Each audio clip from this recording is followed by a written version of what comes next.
सामग्री संकलन पद्धतयः इति अस्याः कक्ष्यायाः विषयो वर्तते।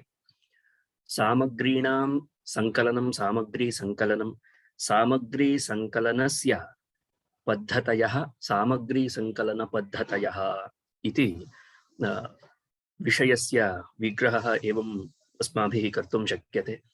विग्रहेणैव विषयस्य क्वचित् स्फुटत्वं स्यात् केषाञ्चित् हृदये, तथापि विविच्य अस्य विवरणं दीयते। का नाम सामग्री, किन्नाम संकलनं, का वा संकलनस्य पद्धतयः भवन्ति इति सम्प्रति अस्माभिः विचारणीयम्। तदादौ अहं तावत् काचन उक्तिः अत्र भवतां समक्षे वक्तुमिच्छामि। आदौ अग्रे, इतः अग्रे हिन्द्यामपि अहं पाठयामि। अत्र शर्लॉक होम्स इति कश्चन नामधेयः विद्यते। आङ्ग्लसाहित्ये अत्यन्तं प्रसिद्धः सः कल्पितकथायाः नायको अस्ति। तेन क्वचित् अर्थात् तन्निर्मात्रा कविना क्वचित् तस्य ग्रन्थे एवं प्रतिपादितम्: it is a capital mistake to theorise before one has data. सामग्री अर्थात डेटा। आजकल के जमाने में जो है, जैसे 10 या 15-20 साल पहले जो है, 20 बरस पहले तेल की जितनी महत्व थी उतना ही महत्व है आज के इस परिप्रेक्ष्य में डेटा की, सामग्री की। आप सब लोग जो है जानकार हैं ही, या ऐसा मैं मानता हूं, या मानना भी पड़ता है, क्योंकि दुनियादारी का जो विषय है वो सब आप जानते ही होंगे। उसमें जो डेटा चोरी की जो इल्जाम लगाए गए हैं फेसबुक इत्यादि संस्थाओं पर, या डेटा के वजह से ही, जैसे डोनाल्ड ट्रंप जो है उन्होंने चुनाव जीता था यूएस में, इत्यादि सभी विषय जो है, इन सभी विषयों के पीछे जो महत्वपूर्ण चीज है वो है डेटा। वो पहले डेटा क्या होता था कि केवल एकेडमिक्स में, यानी संशोधनकर्ताओं के ही समूह में वो उसका प्राधान्य पहले था। किंतु आज ऐसा है कि आजकल की दुनिया का ऐसा दौर है कि ये जो डेटा है ये सबके पास होता है। आपने शायद अगर कंप्यूटर लिया है या कंप्यूटर हो आपके पास, अगर वो खराब हो गया हो, हार्डवेयर खराब हो गया हो, तो आप किसी कंप्यूटर के दुकान में जाएंगे तो वो पहली बात वो यही कहेगा कि डेटा रिकवरी करना है। या आप अपने फोन को रिपेयर करने के लिए देना है, उससे पहले वो कहेगा इसका डेटा रिकवर करना है। डेटा अत्यंत महत्वपूर्ण होता है। तो बिना सामग्री का, बिना डेटा का जो है, अगर कोई एक निर्णय पर पहुंचता है तो उससे बढ़कर कोई गलत चीज हो ही नहीं सकता है, उससे बढ़कर कोई मिस्टेक हो ही नहीं सकता है। ये शर्लॉक होम्स की कहना है, उसकी कहावत है ये। तो इससे हमको क्या पता चलता है कि कोई भी निर्णय हो, शोध किमर्थम क्रियते, यत्किंचिन् निर्णेतुं क्रियते। किमर्थम् इति चेत् शोधस्य प्रवर्तनम् एव किमर्थं भवति इति चेत् काञ्चित् जिज्ञासामादाय एव तत्र तावत् शोधः प्रवर्तते। यावत्पर्यन्तं तस्याः जिज्ञासायाः समाधानं न भविष्यति तावत्पर्यन्तं शोधस्य परिपूर्णता अपि न भवति। तो इस प्रकार से उस जिज्ञासा का समाधान हम कैसे करेंगे? मुझे ऐसे लगता है ये कोई अभिप्राय कभी शोध नहीं होता है। प्रत्येक व्यक्ति का जो अभिप्राय होता है वो कदापि शोध नहीं कहलाता है। शोध केवल उसको कहते हैं जो प्रूफ के साथ, एविडेंस के साथ, प्रमाणबद्ध जो होता है वही शोध कहलाता है। तो इन प्रमाणों को आपके शोध प्रबंध में रखने से पहले आपको कुछ सामग्री भी इकट्ठा करना पड़ता है। यथा अगर आपको रोटी बनाना है तो रोटी बनाने से पहले जैसे जैसे आप इकट्ठा करते हैं, सब्जी बनाने से पहले जो जो सामग्री लगता है वो सामग्री का संकलन पहले किया जाता है। और वो सामग्री का संकलन में भी जो है एक क्रम होता है। इसीलिए जब आदमी अकेला रहता है और वो जब खाना पकाने के लिए चलता है, उससे जो खाना बनता है उसका स्वाद अलग होता है, और जब एक गृहिणी उसको वही खाना जब बनाती है तो उसमें उसका स्वाद अलग होता है। क्यों? क्योंकि पद्धति में भेद है। उन दोनों ने सामग्री का कलन तो किया, कलनम अर्थात संग्रहणम, ग्रहणम न तो संग्रहणम। ग्रहणम सामग्रीणां ग्रहणम तो उभाभ्यामपि कृतम, किंतु को तत्र विशेषः, कस्तत्र तावद् विशेषः इति चेत, जो जानकार आदमी होता है उसको पता रहता है कि संकलित विषयानाम् आदौ तत्र न केवलं कलनं, न केवलं द्रव्याणां ग्रहणम्, अपितु द्रव्याणां संग्रहणं संकलनम आवश्यकम् इति सः जानाति। तो ग्रहणम और कलनम एक ही कोटि का है, और संग्रहणम और संकलनम एक कोटि का है। तो जिस प्रकार से ग्रहण और संग्रहण में अंतर है, उसी प्रकार कलनम और संकलनम में भी अंतर है। कलनम तो सर्वैः अपि क्रियते, पश्वादयोपि कलनं कुर्वन्ति, मानवाः अपि कलनं कुर्वन्ति। तर्हि को विशेषः इति चेत् मानवाः संकलनं कर्तुं शक्नुवन्ति, न तु पशवः। तो इसीलिए ये जो संकलन है, संकलन के वजह से ही जो है कोई भी विषय जो है सुंदर होता है। तत्र संकलनस्य किं प्रयोजनम् इति वामनाचार्येण काव्यालङ्कारसूत्रवृत्तौ एकं पद्यम् उल्लिखितम्। सः तत्र कथयति, असंकलितरूपाणां काव्यानां नास्ति चारुता। यानि काव्यानि असंकलितानि भवन्ति, तेषाम् असंकलितरूपाणां काव्यानां चारुता, मनोज्ञता, मनोहारिता न भवति, नूनमेव न भवति इति सिद्धान्तः। तत्र उदाहरणं किम्? न प्रत्येकं प्रकाशन्ते तैजसाः परमाणवः। तैजसाः एव परमाणवः, अर्थात तेजस की ही परमाणु है, किंतु अगर प्रत्येक रखेंगे तो उससे रोशनी नहीं होती है। रोशनी तभी होती है जब तेजस परमाणु एकत्रित होते हैं, संकलित होते हैं। तो आप बहुत कुछ विषय जानते होंगे अपने विषय के बारे में, अर्थात अपने शोध विषय के बारे में बहुत कुछ आप जानते होंगे, इधर उधर सुना है, इतने सालों का मेहनत है, अध्ययन है, अगर है तो ये सब जब है तो इसके बावजूद भी उसमें वो चमक नहीं क्यों आता है, वो रोशनी क्यों नहीं आती है? वो इसलिए नहीं आती है क्योंकि वो असंकलित है। असंकलित रूपाणां काव्यानां नास्ति चारुता। अत्र काव्यानाम् इति उपलक्षणं, विषयाणाम् इति ग्राह्यं। यथा पुराणमित्येव न साधु सर्वम् इत्यस्मिन् श्लोके, कालिदासश्लोके, न चापि काव्यं नवमित्यवद्यम् इत्यत्र काव्यम् इति पदं गृहीत्वा तस्य उपलक्षणत्वं यथा अस्माभिः अङ्गीक्रियते, तद्वदेव अत्रापि असंकलितरूपाणां काव्यानां नास्ति चारुता इत्यस्मिन् वाक्ये काव्यानाम् इति तु उपलक्षणं, विषयाणाम् इति अभिप्रायः। तत्र ये खलु विषयाः असंकलिताः भवन्ति, तेषाम् असंकलितानां विषयाणां चारुता कदापि न भवति। चारुत्वम् आवश्यकं। किं नाम चारुत्वं? परिपूर्णत्वमेव चारुत्वं खलु। जो परिपूर्ण होता है वही चारु होता है, वही सुंदर होता है। और शोध परिपूर्ण तभी होता है, शोध सुंदर तभी होता है जब वो परिपूर्ण होता है। और शोध की परिपूर्णता किस पर निर्भर है? संकलन पर निर्भर है। कुछ लोगों का यह भी मानना है कि विषयों का संग्रह करना ही रिसर्च है, शोध है, ऐसे भी कुछ महाशय मानते हैं। वो सरासर गलत है। केवल विषयों का ग्रहण कर लेना, अर्थात विषयों का संकलन कर लेना, शोध नहीं होता है। संकलनेन शोधो भवति, संकलनमेव न शोधः। इदम् अत्यवश्यतया भवद्भिः सर्वैरपि ज्ञातव्यम्। संकलनेन शोधो भवति, न तु संकलनमेव शोधः।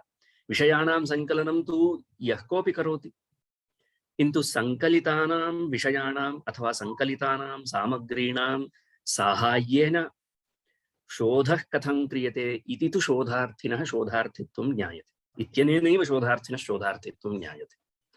अतः अगर जब ये बात है, ये अत्यंत महत्वपूर्ण टूल है सामग्री संकलन, इससे ही जो है, अगर ये कहा जाए शोध में जो है एक रोशनी आती है, एक चमक आती है, तो तब क्यों ना इस जो सामग्री संकलन पद्धति है इसको ठीक से ना समझा जाए। आपके पास जितने भी विषय है वो सब तेजसा परमाणवः, तेजस के परमाणु हैं, किंतु वो असंकलित है। तो उसको संकलित कीजिए तो अपने आप रोशनी आएगी। तो बस इतना ही करना है। इस कक्षा का महत्व या उद्देश्य यही है कि संकलन कैसे किया जाता है, संकलन की विविध आयाम क्या होते हैं, उनकी विविध पद्धतियां क्या होती है, बस ये आपको समझाने का ही यहाँ पर प्रयास किया जा रहा है। ये पहली बात। और दूसरी बात, ये विषय आप लोग खुद नहीं जान सकते हैं ऐसा नहीं है, या आप खुद भी जान सकते हैं, खुद भी आप इसको ढूंढ सकते हैं, कहीं ना कहीं आप इसको देख सकते हैं। पर यहाँ कहने का क्या तात्पर्य है, बाहर जब आप गूगल में सर्च करेंगे तो आपको रिसर्च मेथोडोलॉजी के बारे में, डेटा कलेक्शन के बारे में, डेटा एनालिसिस के बारे में बहुत सारा आर्टिकल मिल जाएगा, बहुत सारा इंफॉर्मेशन मिल जाएगा। पर आपको ये नहीं मिलेगा कि इसका प्रयोग शास्त्रीय शोध पद्धति में कैसे इसको अपनाया जाए, इंटरप्रेट कैसे किया जाए, ये वहां कहीं नहीं लिखा है। तो अतः यथा संकलनमेव न शोधः तद्वदेव जो इंफॉर्मेशन जो होता है, ये दो अंतर है इसमें। इंफॉर्मेशन अलग है और डेटा अलग है, इसको ध्यान में रखिएगा। डेटा और इंफॉर्मेशन दोनों एक नहीं है, दोनों अलग अलग है। तो इसीलिए कहा, एक और आदमी ने कहा, उसका नाम था डेनियल कीस मोरन। तो उसने कहा कि you can have data without information, but you can not have information without data. सामग्रीर्विना विषयः स्यात् न, सामग्रीर्विना विषयः कदापि न भवति, विषयं विना सामग्री भवितुमर्हति। विषय नहीं है, सामग्री तो है। यथा गोडाउन में, गोडाउन में जो है, गोडाउन में बहुत सारा सामग्री है उसमें, और उसमें क्या नहीं है, विषय नहीं है। तो सामग्री ही विना विषयः कदापि भवितुं न अर्हति, विषयं विना सामग्री भवितुम् अर्हन्ति, सामग्र्यः विषयं विनापि भवितुम् अर्हन्ति, किंतु सामग्रीर्विना विषयः कदापि न भवति। तो अगर आप शोध का विषय लिए हैं तो उसके लिए अत्यंत महत्वपूर्ण क्या हुआ कि सामग्री होना चाहिए। सामग्री ही शोध नहीं है, सामग्री से शोध होता है, सामग्री से विषय बनता है, विषय में शोध होता है। विषये शोधः, विषयस्य निर्माणं कथं क्रियते, सामग्रीभिः क्रियते, अतः सामग्रीणां संकलनम् आवश्यकम्। ये इसलिए ये सब कह रहे हैं क्योंकि विषय को कैसे बंधा जाता है ये आप लोगों को याद दिलाने की कोशिश यहाँ पर की जा रही है। अस्तु अग्रे सरामः।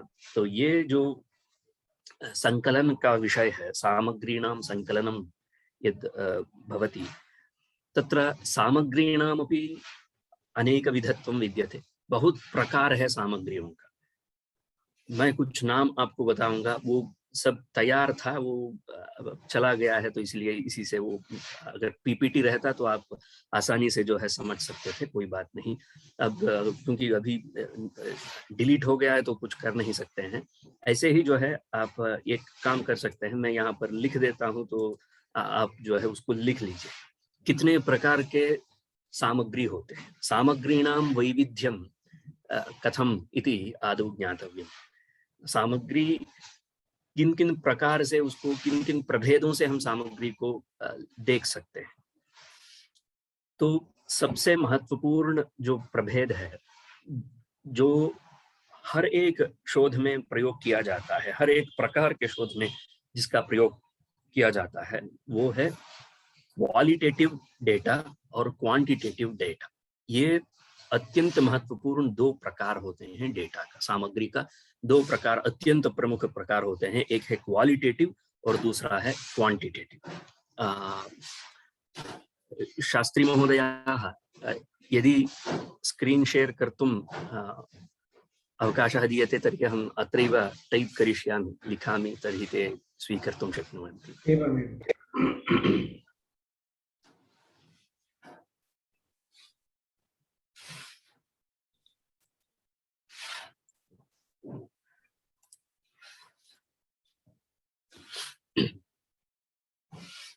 तो क्वालिटेटिव तथा क्वांटिटेटिव इति डेटा द्वयं तत्र तावत् प्रसिद्धं विद्यते। सर्वप्रकारेषु अपि शोधेषु एतत् प्रकारद्वयं सर्वैः अपि स्वीक्रियते।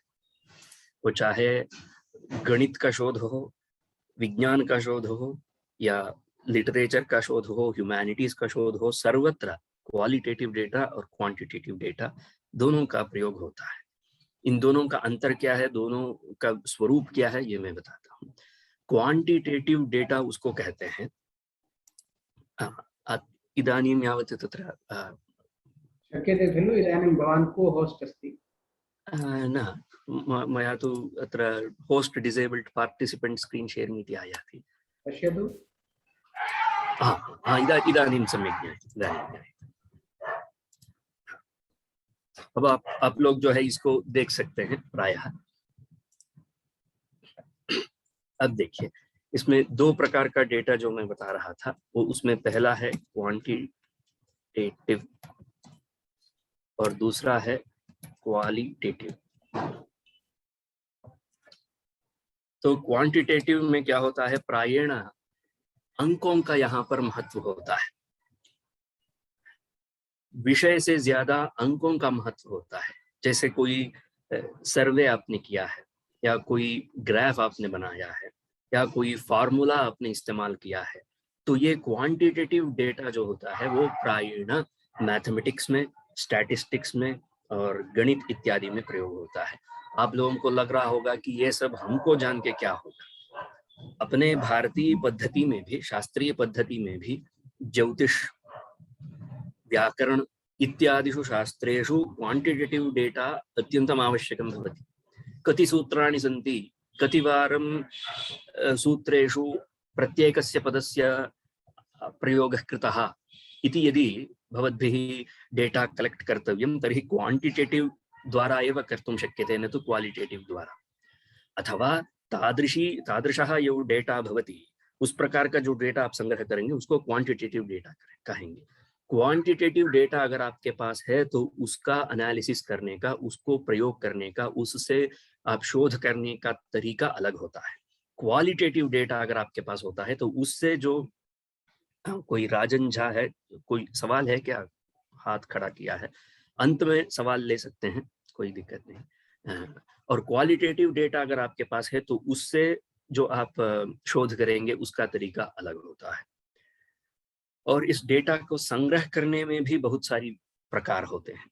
डेटा का संग्रह कैसे करें, यही आप आज का विषय है। तो पहले ये समझ ले कि कितने प्रकार के डेटा होते हैं, तो उसके पश्चात जो है प्रत्येक डेटा का संग्रह कैसे किया जा सकता है ये हम जान सकते हैं। यथा मया उक्तं, ज्योतिषशास्त्रे वा व्याकरणशास्त्रे वा क्वचित् संख्या प्राधान्यं भवति।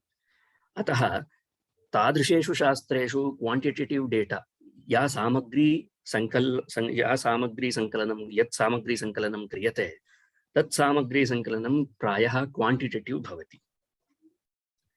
और दूसरा है क्वालिटेटिव। क्वालिटेटिव डेटा अर्थात यत्र शब्दानां संग्रहः विद्यते, वाक्यानां समूहो यत्र विद्यते, यत्र वाक्यानां वा शब्दानां वा समूहः विद्यते, तान् आदायैव भवतां यदि सामग्री संकलिता भवति चेत सा सामग्री क्वालिटेटिव इति उच्यते। तो उसको हम क्वालिटेटिव कहते हैं, जहाँ पर केवल वाक्यों का या शब्दों का, आलेखों का, प्रबंधों का अगर आपके संग्रह है, यथा दर्शनशास्त्रेषु भवति, साहित्यशास्त्रे भवति, तत्र एतेषु सर्वेषु अपि डेटा, यादृशी डेटा भवति, सा डेटा किं रूपा भवति, सा सामग्री किं रूपा भवति इति चेत् क्वालिटेटिव भवति। अतः ये दो अत्यंत प्रधान दो प्रभेद है। इसके अलावा सामग्री संकलन के संदर्भ में इस प्रकार से सामग्रियों का संकलन किया जाता है, उस प्रकार में भी दो भेद माना गया है डेटा का।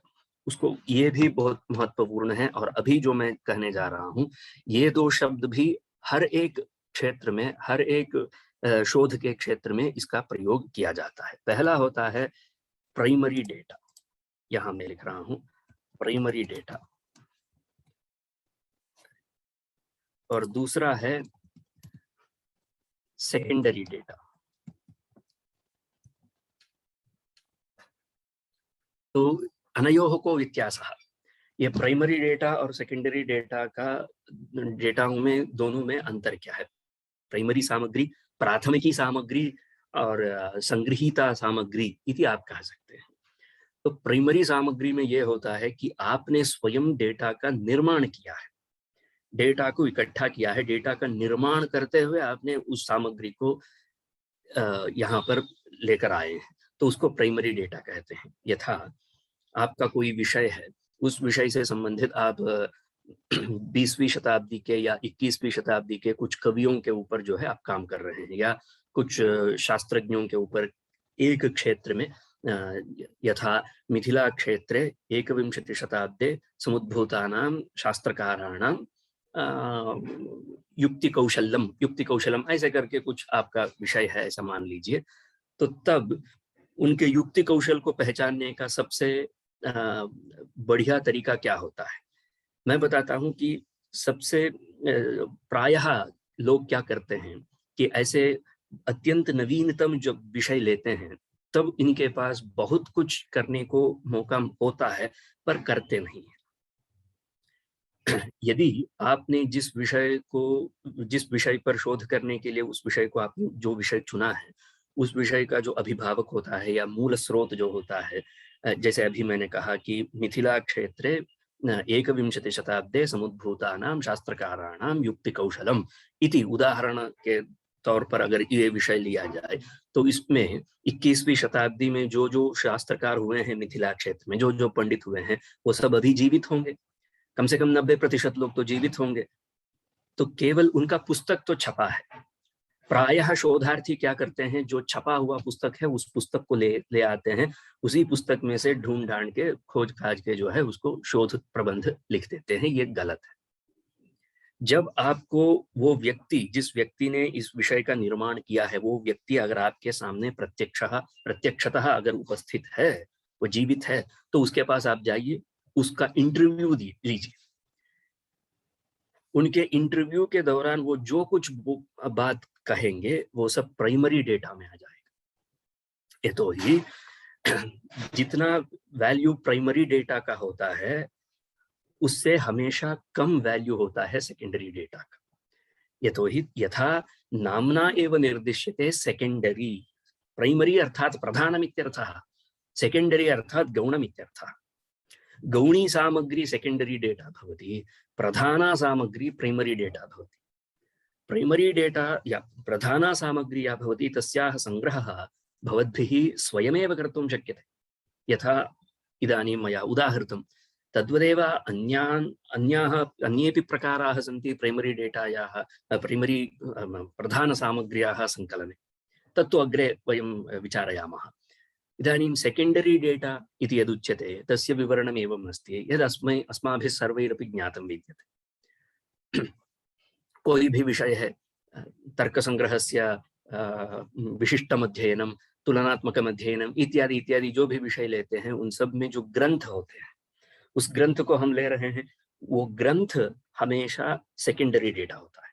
ग्रंथ हो गया आपका, और आलेख हो गया, इंटरनेट में मिलने वाला जो भी जानकारी है, ये सब सेकेंडरी डेटा माना जाता है, वो प्राइमरी डेटा नहीं है। प्राइमरी डेटा का निर्माण किया जाता है। वो कैसे, मैं आपको बताऊंगा। ये बहुत महत्वपूर्ण है। प्रायः संस्कृत क्षेत्र में तत्रापि शास्त्र क्षेत्रेषु, शास्त्रीयेषु अध्ययनेषु, शोधेषु प्राइमरी डेटायाः प्रधान सामग्र्याः महान अभावः दृश्यते। न कोऽपि करोति। प्राइमरी डेटा का संग्रहण कोई करना ही नहीं चाहता है। यथा कोई नाटक आपने ले लिया है शोध करने के लिए, उस नाटक के बारे में आपके पास नाटक का मूल प्रति तो है, उसका व्याख्यान भी है, तो वो सब किस में आएगा? वो सब सेकेंडरी डेटा में आएगा, वो सब गौणी सामग्री है। तो प्रधान सामग्री क्या है? आप ढूंढना क्या चाह रहे हैं? आपका विषय है नाट्यशास्त्रीय समीक्षा, कस्यचित् नाटकस्य नाट्यशास्त्रीय समीक्षा। तो नाट्यशास्त्रीय समीक्षा करते समय हम ये भूल जाते हैं अथवा ये ध्यान में नहीं रखते हैं कि नाट्यशास्त्रस्य कानि अंगानि सन्ति। संगीतमपि नाट्यशास्त्रस्य अंगं, नृत्यमपि नाट्यशास्त्रस्य अंगं, वाद्यानि अपि नाट्यशास्त्रस्य अंगानि भवन्ति, साहित्यमपि नाट्यशास्त्रस्य अंगं भवति। अब जब इतने सारे अंग है नाट्य शास्त्र में और आप एक नाटक में नाट्यशास्त्रीय विवेचन करना चाहते हैं, तब आप क्या करेंगे? प्राइमरी डेटा का संग्रह कैसे कर सकते हैं? प्राइमरी डेटा का संग्रह आप ऐसे कर सकते हैं कि कोई एक प्रसंग आप वहां से लेंगे नाटक से कि यस्मिन् नाटके भवतां शोधकार्यं प्रचलद् विद्यते, तस्मात् नाटकात् कञ्चित् प्रसङ्गम् आदाय तं प्रसङ्गं नटानां कृते, नर्तकानां कृते, कवीनां कृते, वाद्यकृतां कृते, ये जितने भी है उन सबको जो है वो प्रसंग आप देंगे। इसको फोकस स्टडी कहते हैं। फोकस स्टडी का तात्पर्य होता है कि एक समूह में अध्ययन करना। आप नहीं, आप एक समूह को अध्ययन कर रहे हैं। एक समूह में जब आप एक विषय को डालेंगे तो उस समूह में जितने भी लोग हैं उनका रिएक्शन कैसे होगा, उनका अभिप्राय कैसे आएगा, इसका आप संग्रह करेंगे। इससे क्या होगा? तात्कालिक अर्थात एतस्मिन् क्षणे सांप्रतिकं यद् विषयं भवति तस्यापि संग्रहः भविष्यति। सांप्रतिकत्वस्य आदानाय एव प्राइमरी डेटा अथवा प्रधान सामग्र्याः आवश्यकता भवति। अब सब लोग यही कहते हैं कि शास्त्रीय अध्ययन में, शास्त्रीय शोध में जो है प्रासंगिकता नहीं है। वो क्यों कहते हैं प्रासंगिकता नहीं है? प्रासंगिकता इसलिए हम साबित नहीं कर रहे हैं अथवा कर नहीं पा रहे हैं क्योंकि हम लोग इस एक छोटी सी चीज को भूल जा रहे हैं, वो है प्राइमरी डेटा। जितने भी शोध होते हैं उसमें केवल सेकेंडरी डेटा पर ही जो है हम अपना सारा शोध खड़ा करते हैं। शोध प्रबंध जो है एक मकान जैसा होता है। वो मकान अगर आप एक ही पिल्लर पर अगर आप खड़ा करेंगे, कितने दिन टिकेगा वो? कम से कम 2 पिल्लर चाहिए जिसके ऊपर जो है आप बढ़िया सा मकान बना सके। तो इसलिए ये प्राइमरी डेटा और सेकेंडरी डेटा दोनों आवश्यक है। उसमें भी अत्यंतम प्रधानम तो प्राइमरी डेटा भवति। एतस्याः एतादृशायाः सामग्र्याः अभावः अस्माकं शोधेषु प्रायेण दृश्यते। तो तन्निवारणार्थं केचन उपायाः भवद्भिः समाश्रयणीयाः एव, तत्र नास्ति संदेहः। तो यथा कथंचित आपको उपाय बनाना है।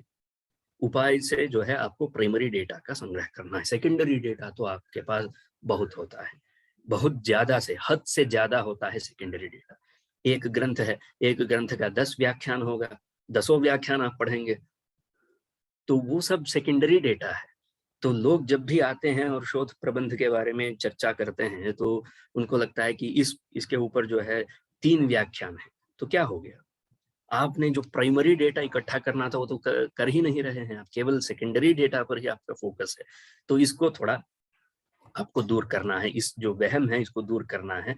और ये हमेशा ध्यान में रखना है कि सर्वत्र प्राइमरी डेटा अर्थात प्रधान सामग्री सा भवति या सामग्री भवद्भिः अर्थात शोधार्थिभिः स्वयं निर्णीयते अथवा स्वयं आदानं क्रियते, स्वयं निर्मीयते इत्यपि वक्तुं शक्नुमः। डेटायाः निर्माणमपि यत् स्वयं शोधार्थिना क्रियते सा एव सामग्री प्रधाना सामग्री भवति, तामादाय एव शोधः प्रवर्तते। तदा एव खलु ओरिजिनल इति भवति। उसी समय जो है वो अपना होता है शोध। इसीलिए अस्तु, इसके बाद जो है 4 और प्रकार का जो है 2 और प्रकार का डेटा कहा जाता है। एक होता है कैटेगोरिकल और दूसरा होता है न्यूमेरिकल। ये भी आप लोग जानते होंगे, कैटेगोरिकल और न्यूमेरिकल। ये पहला है और ये दूसरा है। जो क्वालिटेटिव और जो क्वांटिटेटिव जो मैंने कहा था उसी का नामांतर है कैटेगोरिकल और न्यूमेरिकल। कैटेगोरिकल होता है क्वालिटेटिव क्योंकि उसमें कैटेगरी होते हैं, और क्वांटिटेटिव होता है न्यूमेरिकल क्योंकि उसमें अंकों का नंबर्स का जो है उसमें प्रयोग होता है। इसके अलावा 4 और प्रभेद जो है हम देख सकते हैं इसमें, नॉमिनल, रैशनल, ऑर्डिनल और इंटरवल करके ये 4 और प्रकार का भी हम डेटा को देख सकते हैं। नॉमिनल, ऑर्डिनल, इंटरवल और रेशियो। अगर आपको चाहिए तो मैं यहाँ लिख देता हूँ।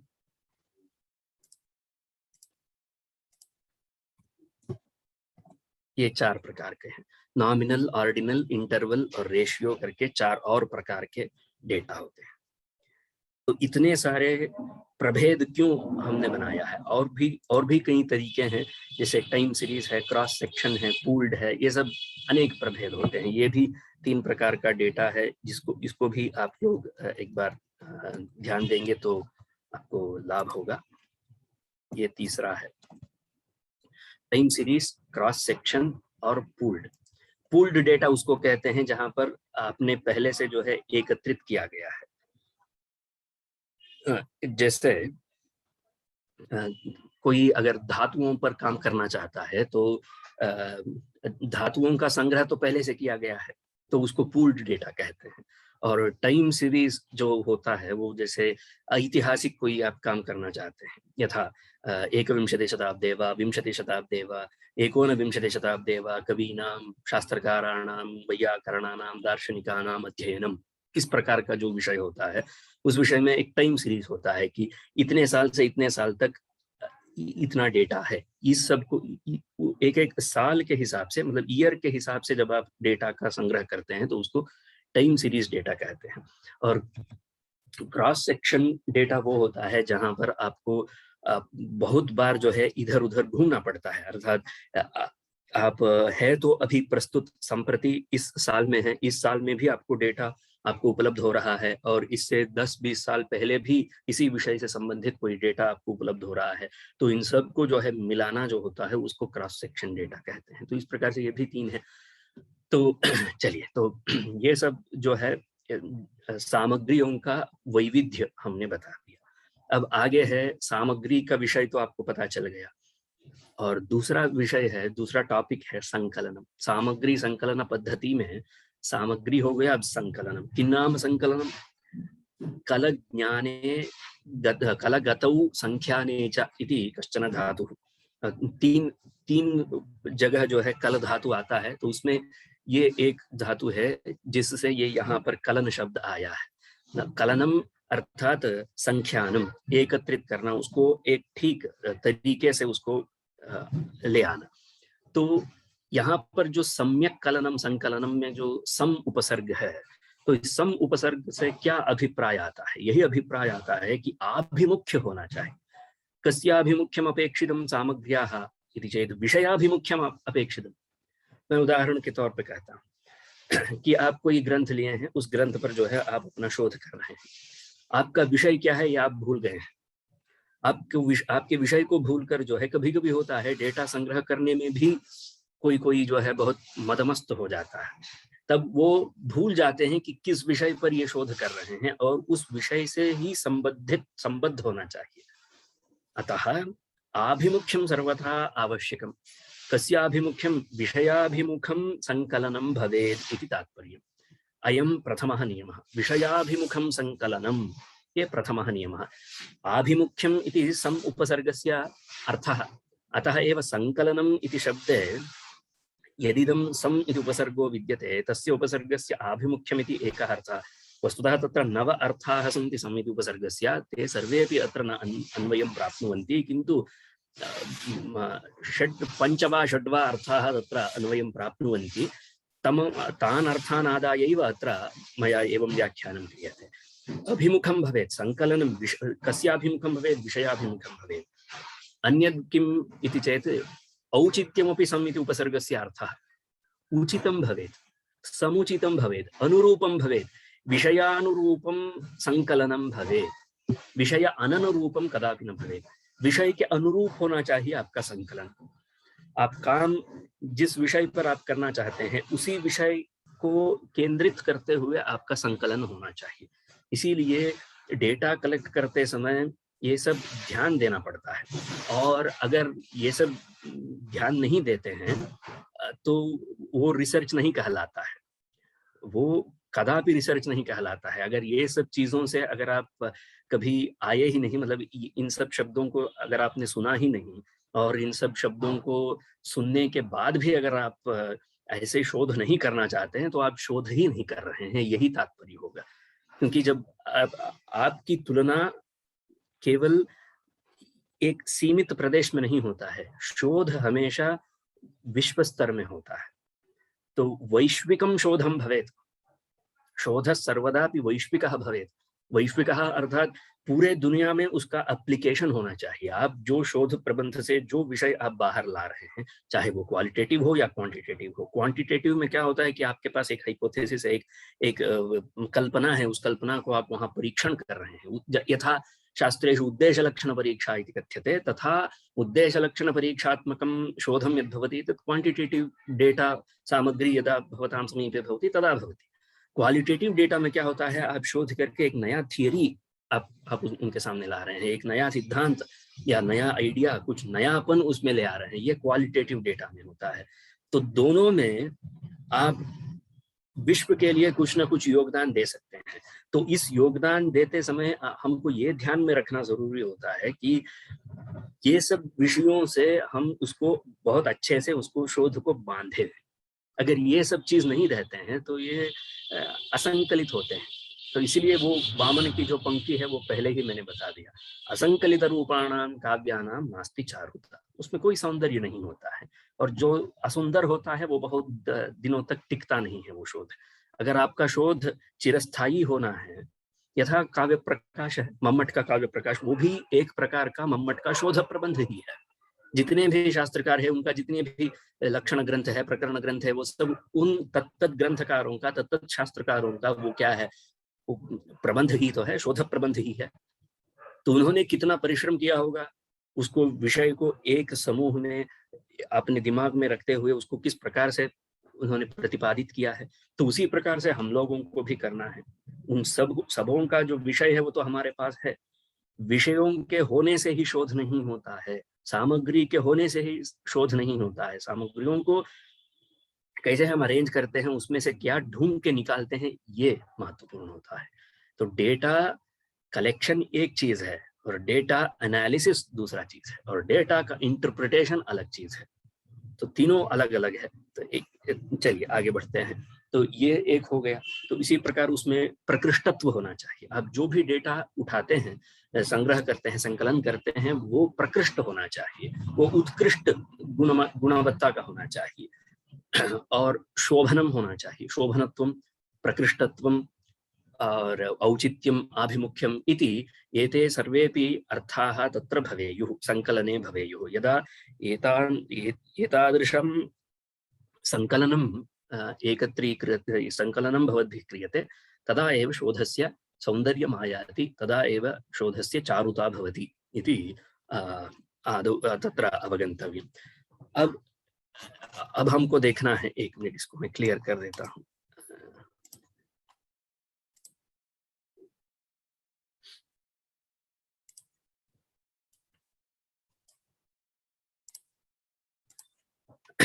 अब हमको देखना है कि ये जो पद्धतियां हैं, तो ये किन किन प्रकार की पद्धतियों के बारे में हम बात कर रहे हैं।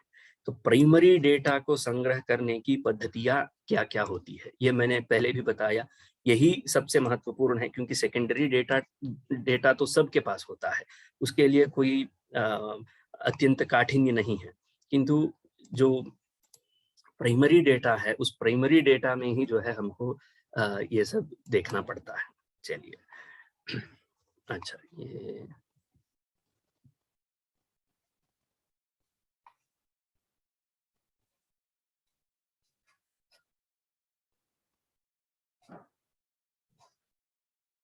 अस्तु।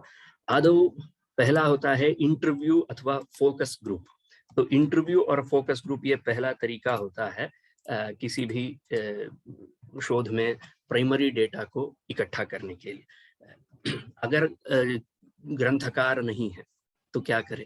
हम लोग कभी कभी सोचते हैं कि हमने किसी पुराने विषय पर शोध कर रहे हैं, यथा दर्शनों में जो होता है, सांख्य कारिका पर हम काम कर रहे हैं या भामती पर काम कर रहे हैं। अब वाचस्पति मिश्र को तो हम ढूंढ नहीं सकते हैं, तो वो तो है नहीं, तो उसका इंटरव्यू कैसे ले।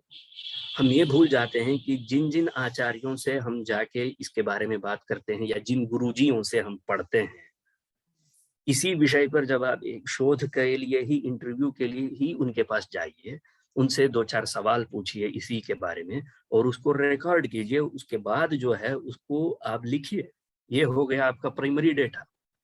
आपको कोई कहीं किसी ग्रंथ, जिस ग्रंथ पर आप काम कर रहे हैं उस ग्रंथ में कोई एक ऐसा जगह है जिस पर जो है आपको प्रवृत्ति नहीं हो रही है, तो तब जो है आप अपने गुरुजी के पास जाएंगे, तो उनसे पूछेंगे, उनसे सलाह मशवरा करेंगे और उनसे मदद मांगेंगे।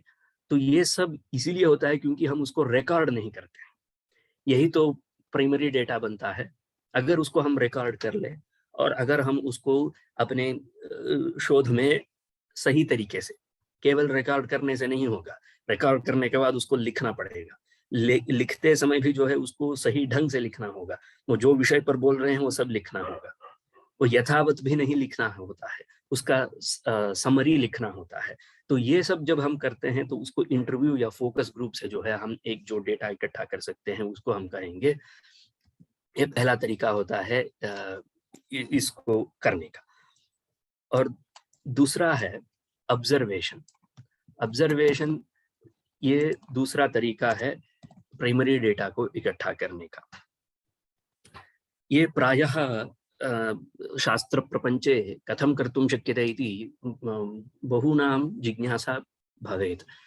यथा ज्योतिषशास्त्रे यदि कश्चित् फलज्योतिषे, फलितज्योतिषे यदि कस्यचित् शोधः विद्यते और वो चतुर्थ भाव पर जो है अगर शोध कर रहा है, और चतुर्थ भाव में कोई एक विषय पर वो शोध कर रहा है कि इस ग्रह के रहने पर क्या प्रभाव होगा, चतुर्थ भाव में अथवा चतुर्थ भावाधिपति के यहाँ वहां रहने पर क्या होगा, ये सब आप ऑब्जर्वेशन में डाल सकते हैं। 10 लोगों का आप कुंडली जो है इकट्ठा कर सकते हैं, 10 लोगों के कुंडली में, जहां पर सभी 10 लोगों के कुंडली में ऐसे 10 लोग होने चाहिए जिनके चतुर्थ भाव में कोई एक ग्रह है। मान लीजिए गुरु है, तो गुरु के चतुर्थ भाव में होने पर 10 अलग अलग लोग हैं, तो उन पर क्या क्या प्रभाव होता है, यही तो ऑब्जर्वेशन है। ये प्राथमिक डेटा होता है, ये प्रधान डेटा होता है, प्रधान सामग्री होता है। ऐसे सामग्री का संकलन कर सकते हैं आप ऐसे। हाँ, राजन झा को कुछ सवाल है क्या? 2-3 बार जो है वो अपना हैंड राइज किए हैं। बस 3-4 और तरीके हैं, इसके बाद जो है प्रश्न ले लेते हैं, कोई दिक्कत नहीं। हाँ, और तीसरा होता है एथनोग्राफी। ये तीसरा होता है एथनोग्राफी। ये भी बहुत महत्वपूर्ण है। एथनोग्राफी उसको कहते हैं जहां पर हम किसी एक प्रत्येक समूह का, एक प्रत्येक जनांग का, मतलब लोगों के समूह का हम अध्ययन कर रहे हैं। तो इसका भी हम, जैसे अभी ज्योतिष का मैंने जैसे उदाहरण दिया, उसी प्रकार अगर आप व्याकरण में कहीं काम कर रहे हैं तो उच्चारण के दृष्टि से इस प्रदेश के लोग कैसे उच्चारण करते हैं, तो उनके उच्चारण में ये जो न्यूनता आ रही है या आधिक्य आ रहा है या जो विशेष आ रहा है या व्यत्यास जो आ रहा है उच्चारण में, तो वो क्यों हो रहा है, इसका अध्ययन आपको करना है। तो उस अध्ययन को करने के लिए जो आप वहां जाके उस क्षेत्रीय, मतलब उस क्षेत्र में रहते हुए आप उस क्षेत्र का जो अध्ययन करेंगे, तो उसको एथनोग्राफी कहते हैं। एथनोग्राफी से आप डेटा संग्रह कर सकते, यह सब प्राथमिक डेटा होता है। ये एक और तरीका है। और चतुर्थ प्रकारः विद्यते आर्काइवल रिसर्च। ये तो बहुत सरल है, ये तो हम सब लोग प्रायः करते ही हैं, तो इसीलिए इसके बारे में ज्यादा बोलने की कोई औचित्य नहीं है। आर्काइवल रिसर्च उसको कहते हैं जहां पर हमसे पूर्व में उस विषय पर जिन्होंने भी जो कुछ भी कहा है उन सभी विषयों का संग्रह करना। लगभग प्रायः सभी रिसर्च तो इसी में हो जाता है आजकल। जो पहले इस विषय से अगर कोई थीसिस है तो उसी थीसिस को यथावत लिख देना ही जो है पीएचडी कर लेना इति, ऐसे भी मानने वाले महापुरुष है। तो आप लोग उनमें से नहीं होंगे, ये आशा मैं करता हूँ। अगर होंगे अभी तो क्या कर सकते हैं। और आगे है सेकेंडरी डेटा कलेक्शन में, ये सब प्राथमिक डेटा कलेक्शन के तरीके हैं। इंटरव्यू हुआ, ऑब्जर्वेशन, एथनोग्राफी, आर्काइवल रिसर्च, और 5वां है सेकेंडरी डेटा का कलेक्शन। ये तो शोध पत्रों का, शोध प्रबंधों का अध्ययन। शोध पत्र, और उस दिन भी उद्धरण नियम में भी मैंने ये सब कह दिया था कि शोध प्रबंध में अगर आप पढ़े हैं, आपके विषय से संबद्ध अगर कोई शोध प्रबंध पढ़े हैं, तो उसको यथावत लिखना मूर्खता होगी। उसका समरी आपको लिखना होगा, उसका तात्पर्य आपको अपने शोध प्रबंध में लिखना होगा, तब जाके आपके शोध प्रबंध अच्छा बनेगा, एक उन्नत स्तर पर बनेगा। इसके साथ साथ एक और आप इसमें जोड़ सकते हैं सर्वे, जो हम लोग नहीं करते हैं। Open and survey, closed end सर्वे इत्यादि अनेक प्रकार के सर्वे होते हैं। आप अथवा आप एक क्वेश्चनेयर भी बना सकते हैं, जो हम लोग नहीं करते हैं। प्रायः ये सब शास्त्रीय शोधों में जो है देखने को नहीं मिलता है क्वेश्चनेयर। उसमें भी क्या होता है कि आप कुछ सवाल पूछ रहे हैं और लोगों को, ऐसे लोगों को, टारगेट ग्रुप होगा एक, मतलब टारगेट ऑडियंस होगा, उन लोगों तक आप इस क्वेश्चनर को पहुंचाएंगे, उनका उत्तर आप लेंगे, उसके बाद उसका ग्राफ बनेगा, तत्पश्चात जो है आप उसको एनालाइज करेंगे कि क्यों इस प्रकार से हो रहा है। यथा मयापि तत्र कृतं विद्यते, इदानीं नायं समयः तस्य चिन्तनाय। ऐसे भी हम लोग जो है इसको, ये प्राथमिक डेटा जो होता है उसका हम संग्रह कर सकते हैं। जो पुराने ग्रंथों में से हम अगर कोई विषय को संग्रह कर रहे हैं तो केवल उससे उसमें भी जो है कुछ नयापन हम ला सकते हैं। ये प्राइमरी डेटा का जो प्राधान्य है उसको हम वहां भी ले आ सकते हैं। वो कैसे ले आ सकते हैं? जो विषय आपको पहले से प्राप्त हुआ है उसके ऊपर आप 50 लोगों को या 100 लोगों को जो है आप कुछ ऐसे सवाल पूछ सकते हैं कि आपको इसका, आपका अभिप्राय क्या है इसके ऊपर। अथवा एक और उपाय होता है कि आपके विषय पर आप एक गोष्ठी भी करा सकते हैं। गोष्ठी में क्या होता है कि जैसे वाक्यार्थ हो रहा है या शास्त्रार्थ हो रहा है, आपके विषय पर आप एक शास्त्रार्थ करा रहे हैं, तो आपको जो विषय पहले से पता नहीं है वो सभी विषय वहां पर आ सकते हैं। आप इस शास्त्रार्थ को भी जो है आप प्रायः इसमें शोध में जोड़ सकते हैं। ये कोई पहले नहीं किया होगा किसी ने, पर आप इसको, इस पर भी जो है कोशिश कर सकते हैं। ये भी एक तरीका होता है। तो येन केन प्रकारेण तत्र सामग्रीणां संकलनम् आवश्यकं, सम्यक् कलनम् आवश्यकं, प्रकृष्टं संकलनं भवेत्, संकलनं प्रकृष्टं भवेत्, अनुरूपं भवेत्, विषयाभिमुखं भवेत्, तथा च उचितं भवेत्, शोभनं भवेत्। तो ये सब जब होगा तभी जो है ऐसे डेटा जब आपके पास आएगा, उसका जब संकलन हो जाएगा आपके पास, तत्पश्चात ही जो है आप उस पर विषय में आप प्रवृत्त हो सकते हैं। इन सब से विषय संग्रह, और विषय संग्रह में ही प्रायः 2-3 साल लग जाता है पीएचडी में।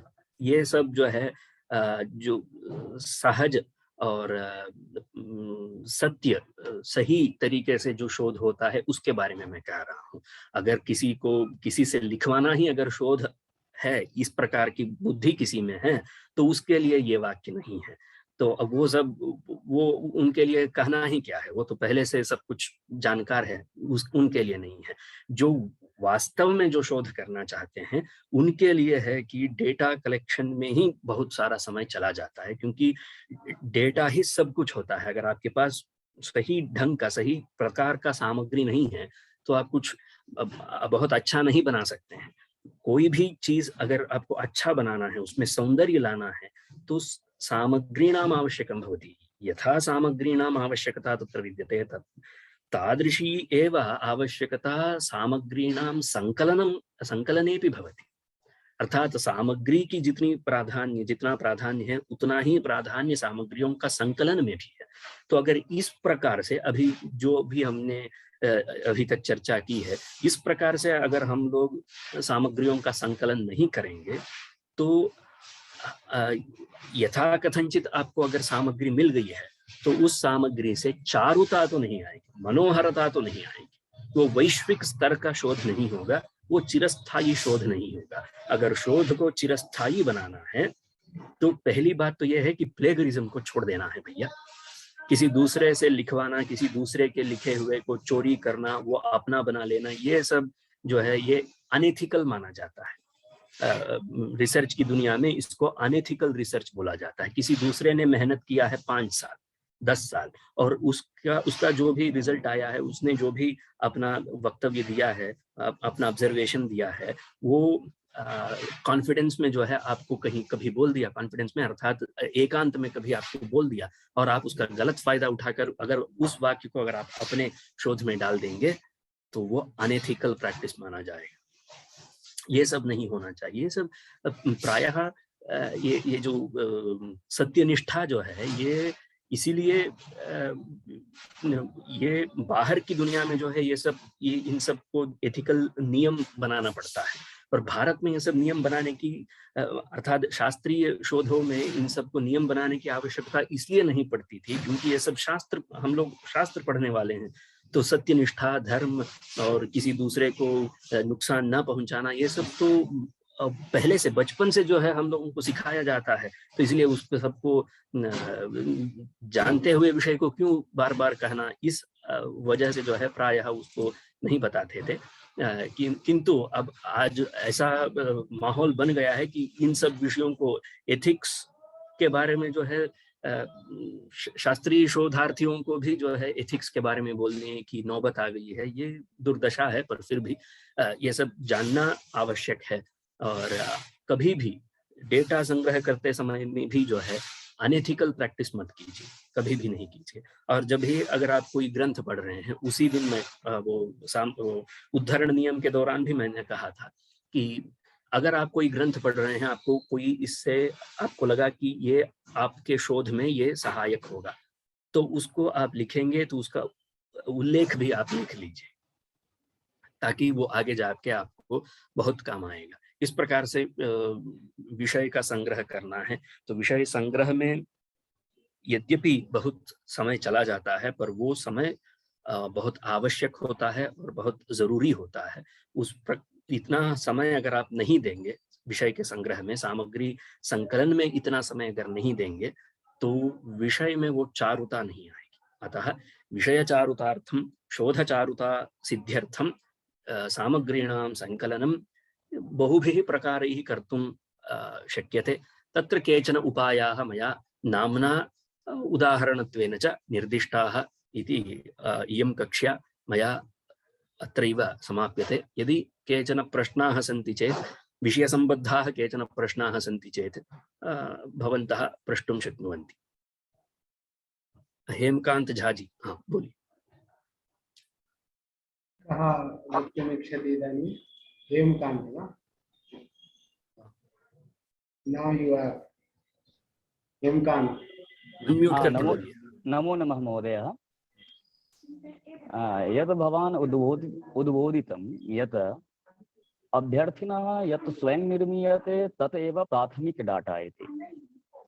अस्य डाटा संकलन कर्तुं केचन उपायाः अपि उद्बोधितं, यत् इंटरव्यू, ऑब्जर्वेशन वा कुत्रचित् ये केचन जनाः किं तस्य शब्दस्य उच्चारणं करोति तत् अपि स्वीकर्तुं शक्यते।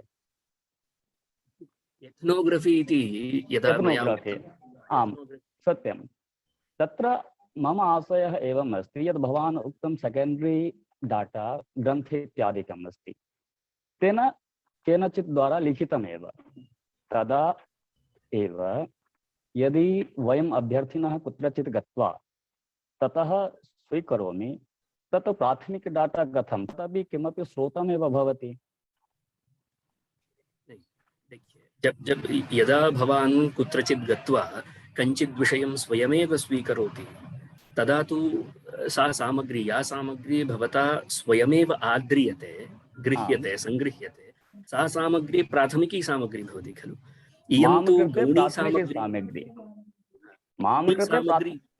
आमां भवतां कृते एव, भवन्तं मध्ये मध्ये निधाय एव तत्र डेटायाः सामग्र्याः विभागः कृतः। गौणी इति किमर्थम् उच्यते? यतोहि गौणी अर्थात् तत्र ग्रन्थकारमपि भवान् न जानाति, ग्रन्थव्याख्यातारमपि भवान् न जानाति, अतः गौणी इति तस्याः नाम। पूर्वमेव लिखितं खलु, तत्तु अन्यस्य कस्यचित् बुद्धि वैषद्यं विद्यते। यद् लिखितं, यद् व्याख्यातं, यद् ग्रन्थं निर्मितं, तत्सर्वम् अन्यस्य बुद्धिवैषद्यं विद्यते। भवद्भिस्तु विषयमधिकृत्य कापि सामग्री स्वयमेव न आदृता, स्वयमेव न संगृहीता। विषयम् अधिकृत्य या सामग्री स्वयम् आद्रियते, सा सामग्री प्राथमिकी सामग्री इति उच्यते। एतादृशायाः प्राथमिक्याः सामग्र्याः प्राधान्यं प्रायेण शोधेषु दृश्यते। नाम तत्र सर्वं नूतनम् एव भवेत् इति भवति। नूतनम् इत्यस्य अभिप्रायः एवं विद्यते। उदाहरणार्थं नाट्यशास्त्रस्य भवन्तः तत्र साहित्यमिति लिखितं विद्यते, अतः नाट्यशास्त्रस्य एव उदाहरणं दास्यामि।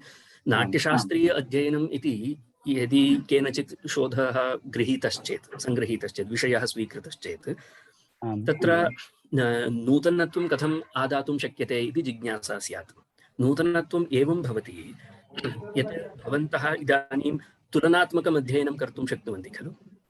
इदानीं वेस्टर्न् इन्फ्लुयेन्स् कथम् अस्ति, नाट्यप्रकारे ब्रेक् डान्स् इत्यादिकमपि विद्यते, तत्र वेस्टर्न् फार्म् अपि अनेके सन्ति। तत्र तेषां भारतीयनाट्यानाञ्च तुलनात्मके अध्ययने कर्तव्ये सति यदि भवन्तः केवलं मध्ये वा पुस्तकेषु वा शोधप्रबन्धेषु वा शोधपत्रेषु वा याः सामग्र्यः प्राप्स्यन्ते ताः सामग्रीः एव अवलम्ब्य यदि शोधं क्रियते चेत् तर्हि तत् गौणी सामग्री इति उच्यते।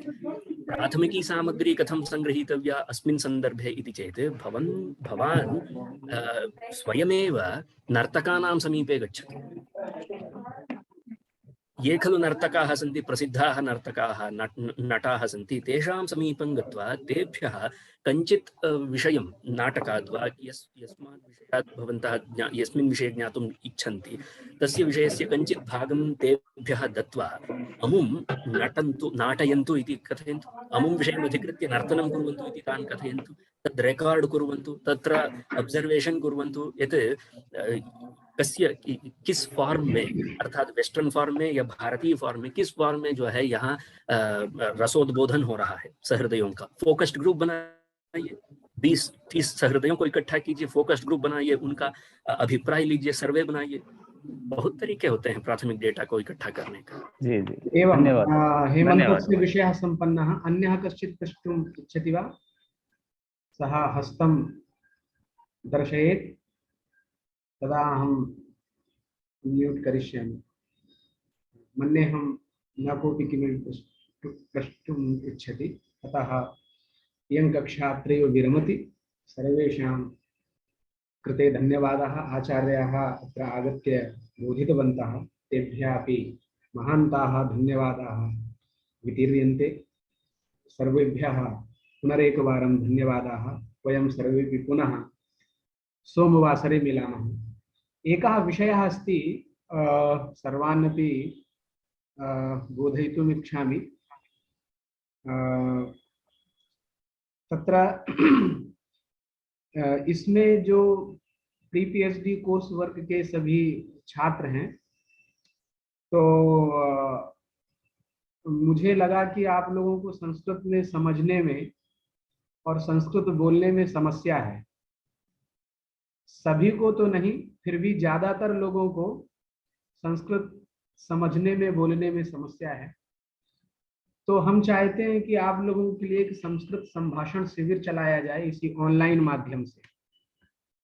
क्या आप लोग उस संस्कृत संभाषण शिविर में भाग लेने के लिए उत्साही हैं? यदि आप सभी उत्साही हैं तो हम ये 5 दिवसीय अथवा 1 मासीय संस्कृत संभाषण शिविर इसी प्लेटफॉर्म पर चलाना चाहते हैं। और जो संस्कृत संभाषण के प्रसिद्ध